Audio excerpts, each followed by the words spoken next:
session in regards to some body language tips and tricks. So I'm going to wait a little bit just to make sure we got all the channels up and running, and then we will kick off.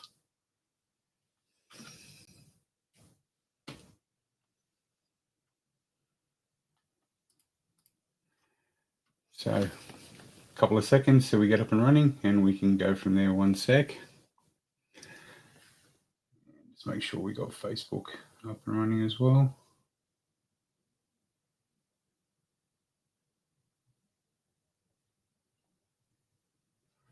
Okay, so we're live. So I'm going to say for this, firstly, thank you for people for the support recently with the videos that have been sharing in regards to the body language in and around reality TV and a couple of other things that we've been doing. For me, obviously, I've got to say for this, it's the first time whilst I'm happy and comfortable doing the live elements, doing some of these things on multi-channel. It's the first time I've done that. So this could either go really well or could be a shocking roll of events. We'll see how we go. So a couple of things I suppose around here that I just want to do is I'm just going to get this off live. 1 second. So I'm quickly going to shut myself up is what I'm going to do. So a couple of things I suppose around 1 second. Told you there was going to be some newbie stuff occurring here.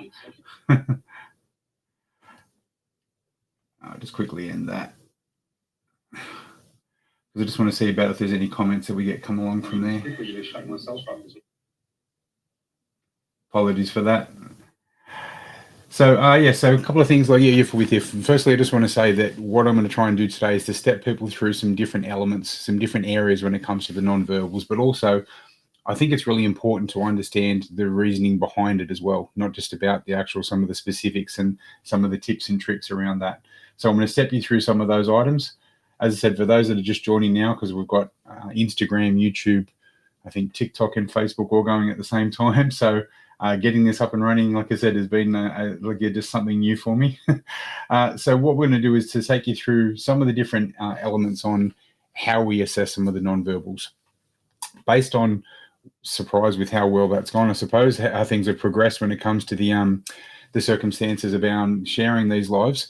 There's obviously a lot of interest around that. Now, some of the questions that I've got firstly is why using this element with the reality TV approach? Firstly, because it's a great medium. It's a great medium for me being able to share some of this content to a broader audience. It's something relatable, and compared to other things that we may look at as well, this is accessible by everybody, and there's a lot of things that we can actually pick up from looking at the response of the reality TV. Yes, elements are very heavily edited and creatively edited, and I've got to say some of them, not incredibly well, but from some of the feedback, there's still enough for us to see the natural responses. So we see the physiological changes like that occur. So let's kick off, I suppose, with a few of the items that I really want to share. Firstly, when we're going through to look at this and to understand non-verbals, it's important that we start that completely from a position without having any bias. That can be very difficult to do, because what can occur is when we're looking at, especially some of the people that we're looking at on these reality TV shows, is that we instantly jump to a situation where, based on an initial snapshot of how they look, how they communicate, we make a snapshot decision. And for the people, for example, that are watching Married at First Sight, probably the best example of that is people that I think Madeline and I think Ben is probably a good example of that. We'll run through some facial expression elements afterwards, but when you first saw Ben, as Ben there, although strong reasons, it's pretty clear he's there for the wrong intent. When you first saw Ben, what you saw that he's got a one-sided smile, which is like your contempt. That's what we aligned that with. And because of that, people would look at Ben initially and just think there's something about him that we don't like. The other thing is, when you're looking for people from a behavioral point of view, if you go in looking for this guy's got an over-the-top cocky personality and you're looking for arrogance, you're going to see some of those elements. So the other thing for this is to make sure that when we're looking for people to try and identify and assess some of the elements of nonverbal communication is to remove that bias. It's important to also understand the reason why some of these things occur. Before I continue, because we've got obviously a bunch of people coming from different channels now, some from Instagram, YouTube, Facebook, and LinkedIn, so quite a broad mix. It's getting a lot of the comments centralized here. So if you have any questions throughout this, I want this to be interactive. I want to try and be able to respond to you on some of the questions you may have. So throw up a question. I'll do my best to review those and get back to everybody as we're doing that. So firstly, why this works, and does it work for everybody when you're talking the facial expressions and also about the body language parts as well? In short, the answer is yes. Whilst I won't take a lot of time delving right through this, you've got people that, aside from people like Dr. Paul Ekman, who spent his time going to remote villages in Papua New Guinea that had less than 200 people and seeing the fact that their facial expressions align with people from all other countries, regardless of sex, place of origin, whatever else. Your Professor David Matsumoto did a study, I think in 2004, on athletes that were blind from birth and used judo as a lot of the study. And during that time, you could see that they had and showed the people that were blind from birth had the same facial expressions. So when they won or if they lost, you saw the same expressions for happiness, for sadness, a range of others. You also saw the same gestures, look with their hands going up, even though they'd never seen that before in another human being. It's also why, in case you're not aware of that, why people that are blind from birth, if they get bad news, will still put their hands over their eyes. It's something. So a lot of these are innate; they're part of us. So aside from Ekman's work and Duchenne's work and obviously David Matsumoto and a range of other people that I try and immerse myself in as much of their stuff as possible, Durham University in the UK did a study where they had mothers that still had the babies in womb, and when they were placed under duress, they would touch the same sort of areas on the face that we do when we have discomfort, because cortisol gets released through the body, absorbed in the various muscles, but not around the face.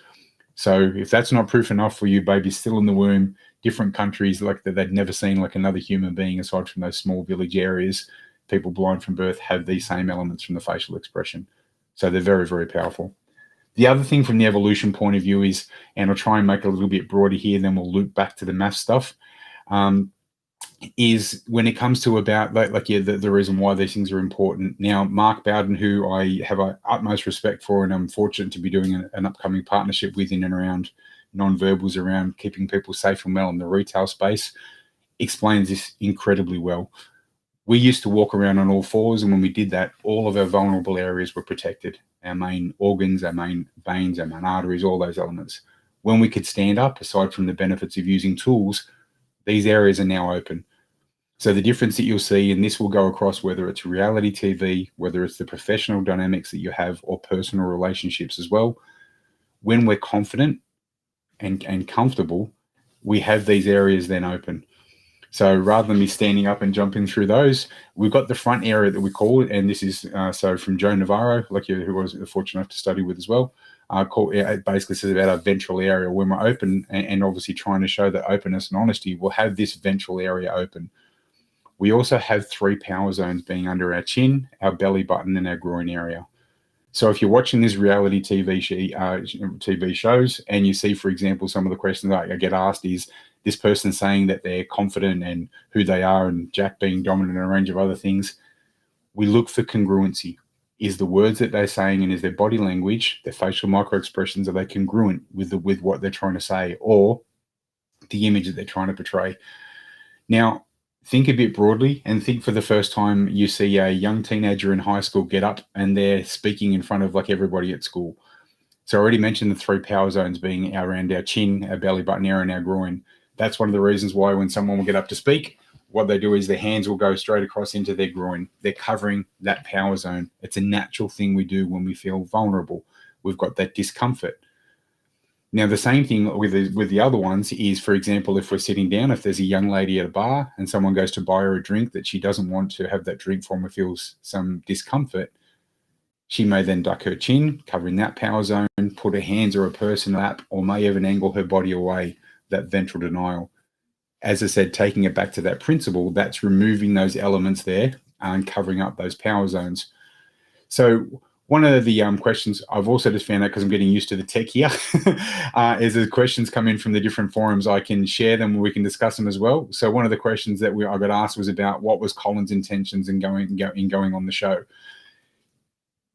I'll jump in with some of these as well, and so intersperse some of those. For a whole range of reasons, I think that he had the wrong intentions, but also I think he was not well placed. I don't think there was the proper vetting there. He showed immaturity, a lack of emotional intelligence. He did not have the cognitive processing ability, nor was he other people centered to be able to go through and support Natalie in that environment and everything she had going on around her. So I would say, based on the way that he acted there, and as well, there was a lot of things that were put on for show. So the way that he would actually act with his non-verbals as well, he had some things and some really powerful tells, which I won't jump into that now because I want to give some structure around there. But aside from that, Collins had a range of things that when he was asked questions, he would run things through a filter of what that's going to do for his reputation, or as I like to say, reality TV marketability. And so that would cause cognitive delay. And because he wasn't able to do that rather rapidly, what that looked with those individual sentences, what a day, repeat multiple times, or staring off like he did with the chicken, or rubbing his hands, which is a self-pacifying gesture that we'll get to earlier, like a little bit as well.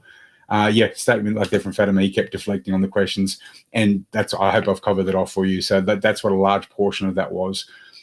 The thing is, I know we're talking about the non-verbals, but if it's of interest, I'll throw in some verbal elements as well. When I'm looking for assessing people's true intent and who they are, and obviously from even the emotion point of view as well, there's the non-verbals, but also the verbal elements. And the easiest way to remember this is the dating app RSVP.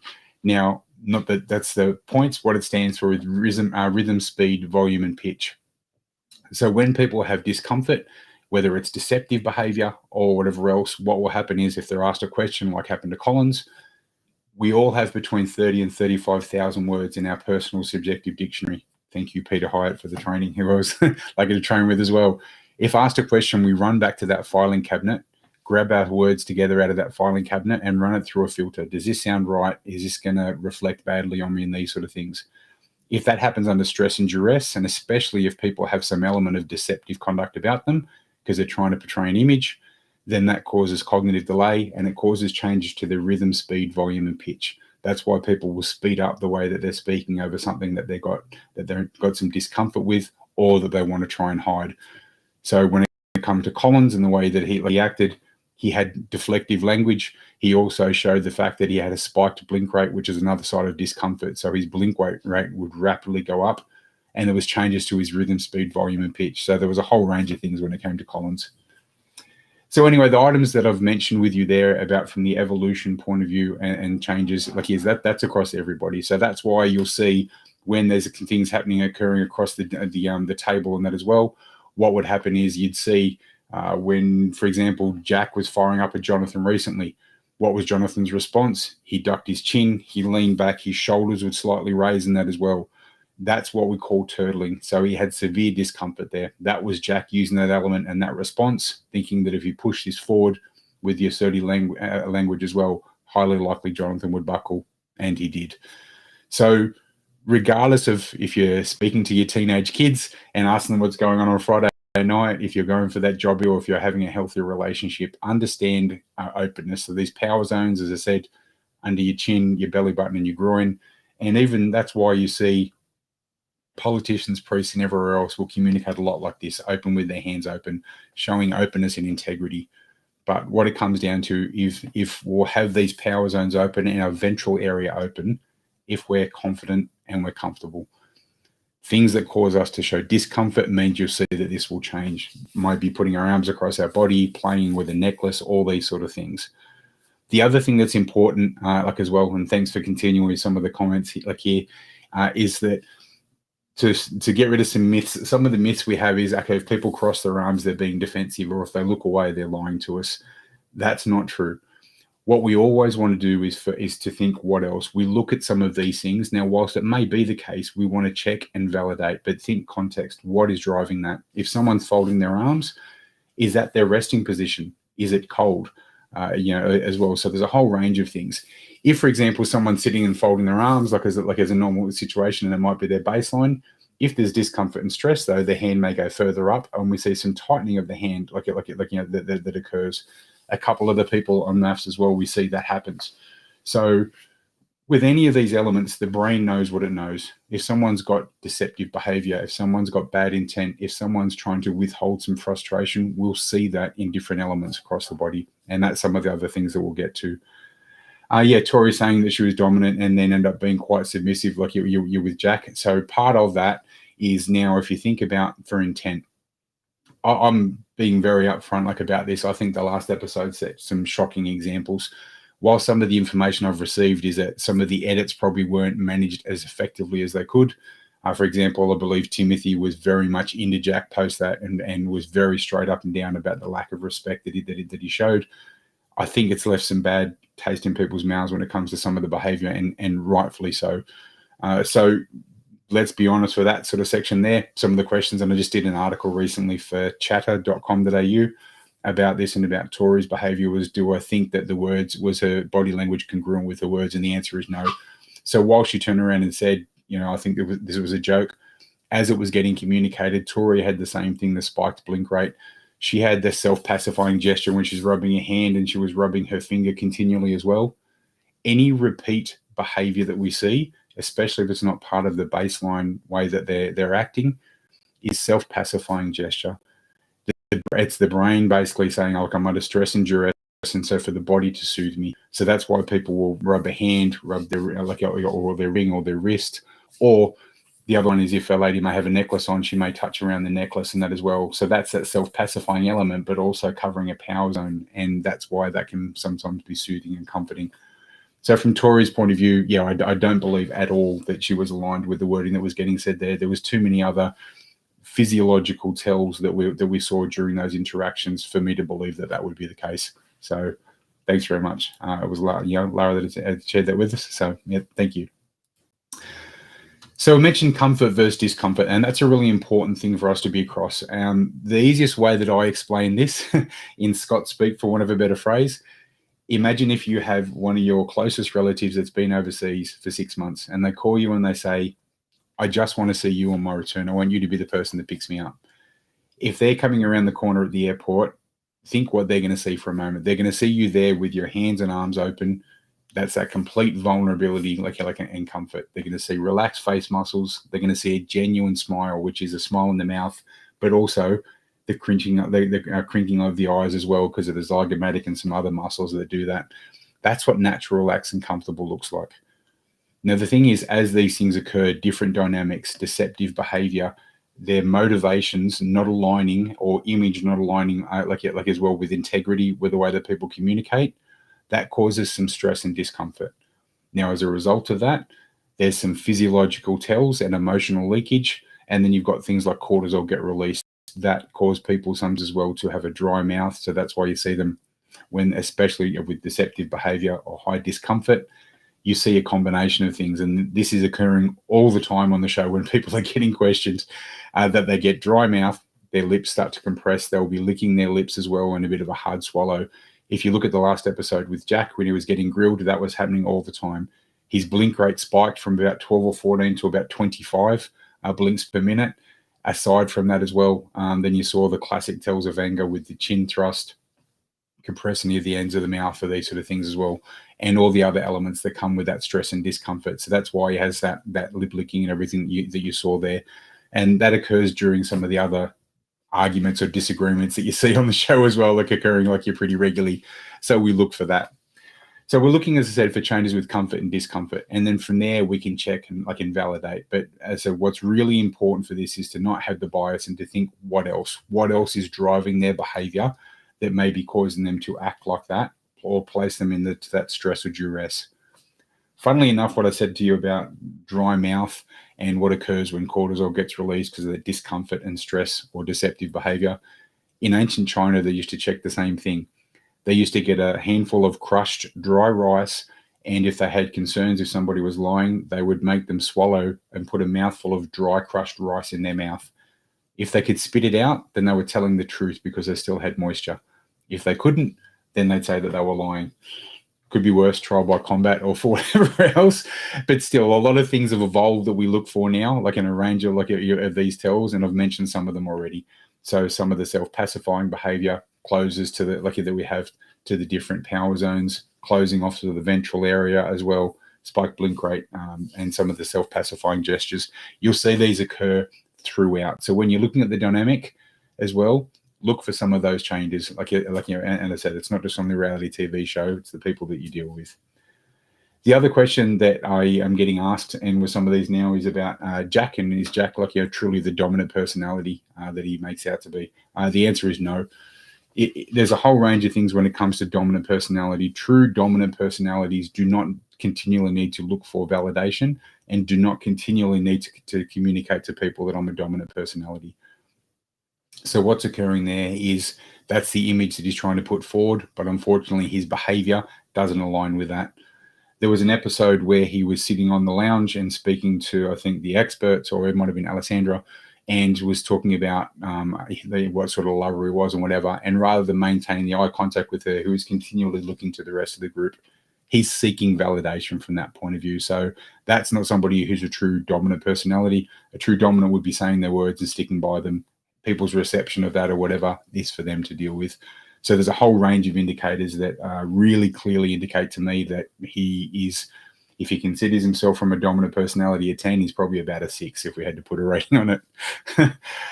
I've mentioned the ventral area as well, and that's important to understand, because sometimes, even if you're having an online meeting or discussion or watching something online like you are now, I have no doubt, as I'm getting used to this tech, I'm probably showing some elements myself.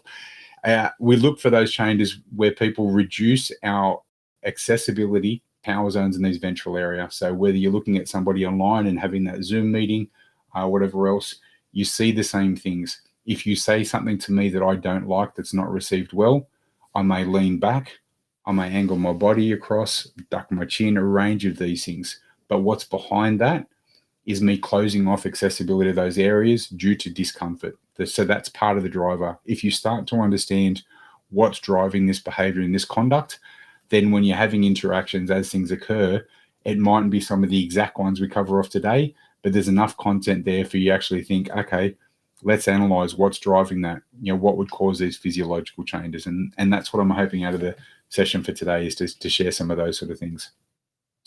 So the self-pacifying gestures is a big one. You see that very regularly. Now, to mention something that I believe Chase Hughes mentioned in some of his work, and I know Joe Navarro does as well, is people's tells in and around discomfort. Now, it can change. We need to also change your focus a little bit. If I ask the people here, and obviously we've got a mix of people coming on, where do we look for if we're looking for someone's true intent or to check if they're being honest? And we gravitate towards the face. It's just what we do. Unfortunately, we've had social contracts with our face since we were born. We've all had that terrible jacket from Auntie Maureen, like that magenta color sweater, and you need to smile and say that you liked it. Or you've been out somewhere, like you're for a dinner that somebody made you, and did you like it? And you've said, oh, yeah, actually, I really like it. And we've had to maintain that act with our face. A couple of things out of that line I just said. Firstly, the word actually. Anytime you hear the word actually, people are comparing a thought. So if they say, did you like that dinner? And someone says, actually, I really liked it. That either means that they didn't like it and they don't want to offend you, or you're normally a bad cook, but that one was all right. So we listen for the words that come along with that. So that's why I look at as well with these elements. It's important to understand, like I said, the importance of the words and the actions. We're looking for the complete and multiple communication channels when we're trying to gain people's true intent and see what that is. So as I said, we focus on the face very regularly, but I agree with what Joe Navarro said, is that the feet can be the most honest part of the body. Next time you're walking through a shopping center and somebody stops to have a chat with you, and you'll see they might turn their body and their face towards you, just for a split second, look down and have a look at their feet. If their feet are still pointing in the direction they were heading, they only want to be with you for 90 seconds to 2 minutes tops. Our feet are really important tells.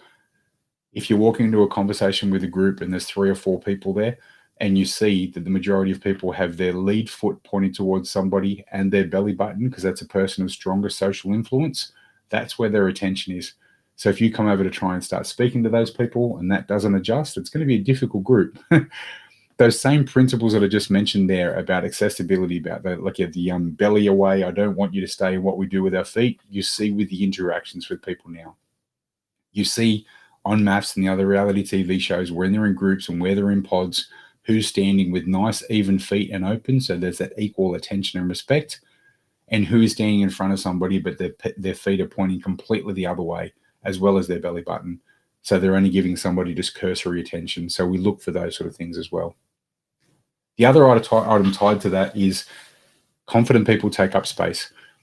And what I mean by that is I've already covered off some points about the fact that when we have discomfort as well, regardless of what the driver is, we close these things off. We hide our power zones. We withdraw. Confident people take up space. Dominant people try and take up even more. And that's why anytime you're seeing somebody complain or something on TV, they'll go through and be putting their hands like on top of the counter or whatever else and taking up space. You'll also see, which is a really, really good indicator, when they get the groups together on the lounge for the commitment ceremonies and things, you see the people that sit there and withdraw in space. Then you see the others that go through and actually like you take some space, but they're relaxed with it. That's relaxed confidence. Then you see forced additional space that occurs. Classic example of that is Jack with Tori. When do you see him being the most affectionate with her? When they're in and around the lounge and other parts. So he's got one hand around her plus his other hand on top. But let's think what I said about the words. The words that he says when he's talking about, and trying to remember the phrasing, is about my hands on this girl. Not my arms around my wife, whatever, my hands on. So words give also really true indication of meaning. So we look what's behind the gestures as well. But as I said, confident people take up space, so look for that. You'll see then, for example, when Tristan's communicating about something and then he's questioned by Cassandra or one of the experts for things as well, he's got really strong tells. He's got a massive fidget that he has with his hands that he does under that stress and duress as well. And he withdraws his body. Even when they're sitting on the lounges as well, one-on-one, because of that power zone element, you will see people grab cushions to put on the lap, or they'll sit and they'll angle their ventral areas away from each other. Really good indicator of things not being good in that dynamic. So as I said, we look for that. We look for the openness and look for the transitions. Because if there's been that change, what was the last thing that they discussed? What's driving that? What has sparked some type of change to occur in that behavior as well? For those just joined, because we've had a bunch come on as well, I'm answering any questions. So if you in Facebook or whatever else, throw some questions in the chat, and it takes a little bit, but then they come up here, and I'll try my best to respond back to you if I can, and share with the group. Because if one person's thinking it, there's probably a whole bunch of people that are thinking it as well. So I mentioned about the eyes as well. The eyes, aside from, there's a whole range of things that we look for with all different body parts to try and glean somebody's true intent or to get some clarity on their emotional state. I'll cover off the eyes, but there's a couple of quick and easy ones. And whether you're watching the news and they're interviewing somebody about something or watching some of the reality TV, there's some quick and easy ones with this as well. People have some slightly different schools of thought. In my experience, people will blink on average between 12 to 14 blinks per minute. Now, if somebody's relaxed and very interested in what you're saying, so I use this all the time when I'm doing presentations, that will drop down to 6 or 8 blinks per minute. The blink rate also decreases if somebody finds you attractive as well. Other things occur, like your pupils dilate and that sort of stuff as well, not just for light. We take in more of what we want. So our blink rate will decrease, our pupils will dilate. So to play with your heads now you're going to understand that all these beauty advertisements and everything, you'll find that all of a sudden the people that are looking out at you have all had drops and have dilated pupils and things, because that way subconsciously you look and think, wow, that person finds me attractive. I should go buy that product. So the other thing, a couple of things I mentioned about the eyes. So blink rate is important. And the thing is about blink rate, people can monitor and track and adjust the way that they stand, how they use gesturing, what they do, how they communicate, how open they are. We don't think about our own blink rate. And so during that time, if you're asked a question that you hadn't thought of, or you need to quickly run back to that filing cabinet under stress and duress, aside from the cognitive load, we can get a spiked blink rate. And that blink rate can go 20, 30, 40 blinks per minute. It also resets relatively quickly. So you'll see that this occurs, especially when the experts are speaking to people or someone's confronted, that you may get let's call it the Collins cognitive delay, where there'll be some word repetition. There'll be some looking away or eye blocking behavior as well, all these sort of things, which are the diversion tactics. That's allowing them to run back to that mental filing cabinet, grab the words, arrange them, run them through a filter to say as well, is this going to sound all right, or is this going to get me in trouble? And that's why you see all those things. So we look for that. So now when you're looking into some of the things, look for people taking space, the changes to the power zones, look for the changes in spike blink rates of these sort of things. Annette, we all, that's a wonderful question. Really glad that you asked that. So the question's just been asked, do children have these signs as well, or is this learned behavior that we get? We all have these tells. These sort of things are physiological changes like that occur. So the ones that I mentioned about from stress and discomfort, it slows down when the cortisol is released, the stress hormone slows down the production of saliva, and that's what causes the dry mouth and hard swallowing and these sort of things. The spiked blink rate as well, once again, like that's the response to discomfort. So they're part of us, they're innate. Whilst the response and reaction may be different levels in different people, and with different emotions, they have their onset and peak as well, depending on how heavy the emotion. There's difference between dislike, like you're right through to hate, or we talk about from some frustration through to fury and anger. The intensity of the emotion and the individual may adjust the peak on that, but still these responses we see. So like you said, so that occurs with everybody. So I hope I've answered your question there. So we look for blink rate. So in other words, it's probably worthwhile me saying that now because of some of the questions and the amount of people that we've got on, is that sometimes it would be very difficult for you to pick all these things up and to get used to it. I still learn and practice. Taking Robin Dreek's advice, who's another wonderful person to learn from. I people watch regularly with no agenda. Just watch their interactions and all the beautiful nuances you can pick up from these sort of things. So changes to feet. If somebody's sitting across the table from somebody and they're trying to be relaxed, but they're not, they'll cross their feet and pull them in towards them. You see that tension. You see people with, I said, turtling or covering those elements. You see if people are walking, holding hands, and it's just fingertips, that distal holding as well, showing that things aren't very comfortable in that dynamic. All these things are around. We just need to be present to remove our bias and agenda and to pick those things up. So reality TV is a great way to do that. What they will dislike. So I apologize now for any of the shows that I've been speaking to and doing some articles for. The best way you can do this, if this is of interest to you, and if you're on this short sort of like a session, then I'm guessing it is watch a reality TV show with the sound completely off and have a notebook beside you. Write down what time you saw, or Spike in this sort of facial expression looked like anger, or I saw that person really tensed in the shoulders or tightened their jaw or their lips started to withdraw, and just write down what you saw in a time. Then watch it again when you've got the sound on, and it will store in a different way, in a different element in your brain. And it's a great way to improve your skills in around this area. Because regardless of some of the things that I'm sharing with you, and I'm sharing snippets and indicators, at the end of the day, it's just people trying to better understand and better connect with other people. These skills are transferable, whether it's your personal relationships, your professional dynamics, or some self-reflection to say that I want to improve the way that I can communicate so I can enhance my skills to communicate with influence and be of better service to the people that I'm working with or to my family or for whatever else. So congruency is something that I touched on, and I know I said I'd go for 30 minutes. We're a bit over that, but because I'm still getting some questions. Great question, Carl. Is it the same for all ethnicities? Yeah, so the situation is like with the work here, and you might have been on at the start earlier on, the work that has been done from studies starting with Ekman work in Papua New Guinea and other parts as well. This has been checked and validated across all different countries, all different walks of life. While some of the gestural elements and things can be different, the facial microexpressions and a healthy portion of the other nonverbals are the same, and the principles are exactly the same.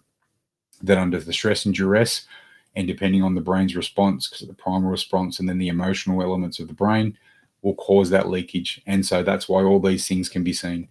Same with people with bad intent, because I know that a part of your interest as well, whether it's terrorism, antisocial crime, theft, or whatever. That's why we're doing some things myself, Jim Pyle and Mark Bowden, in and around the retail security space, because people with bad intent in the retail space will move their arms, approximately 10 to 15% less because they don't want to draw attention, plus different eye contact and all these sort of things. So regardless of circumstance or person, we have these tells that we look for. We have these changes to their behavior, their physiological elements between the body language elements, facial micro expressions, and changes in the way that they communicate, rhythm, speed, volume, and pitch, that if we look for and present for those, like I said, we can better glean people's true intent, which is a very, very powerful skill to have. So congruency is important, and probably one of the best examples now. I'm really racking my memory bank to give you the best example. Early on in the piece, there was a situation with Tim when they had asked Tim about with his ex, are you over your ex? Lots of learning outcomes about what I'm about to share with you on that point. Firstly, what he said was he said, yeah, definitely, certainly, yeah, I very much over her. The shortest answer is the best. If people are having additional information, 100% certain in these things, you don't need to say you're 100% certain if you're 100% certain. So in that response, couple of things. Firstly, Tim said, yeah, oh yeah, definitely over, 100% over. His head was shaking no as his mouth was saying yes. There wasn't congruence in what we're seeing from the actual, from the head shake as well as the words. He had a spike in his speaking cadence as well. And on top of that, it said 100% certainly, yeah, definitely as well. He was selling us, not telling us. Truth tellers convey, liars convince. The other example of that you probably know is this sentence: I did not have sexual relations with that woman. Multiple deceptive indicators in that sentence. As soon as somebody expands a contraction, he would use the word didn't regularly in his baseline. We didn't have that on the agenda. I didn't support that. When he said I did not and expanded that contraction, first indicator. When he said I did not have sexual relations with that woman, that is distancing language, trying to remove himself from that as well.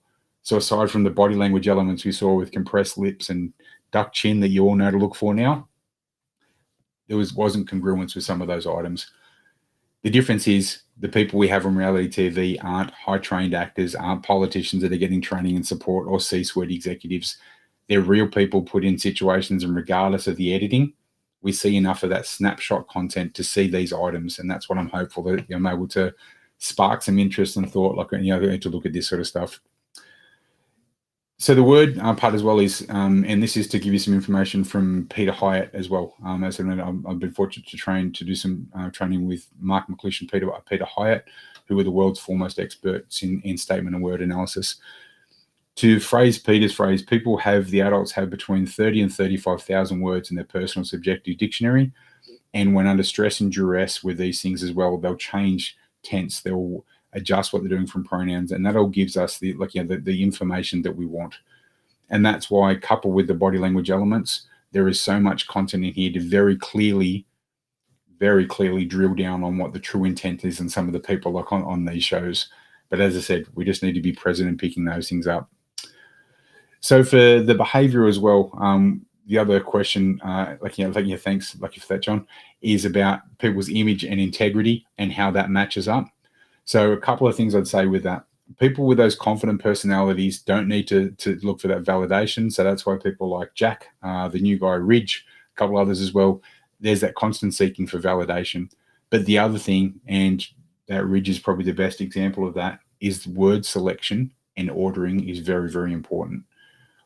The actions that we take in ordering is very, very important. So it's quite telling when they got to the wedding ceremony that the first person he cheersed and was spending the time with for attention was his friends rather than his new bride.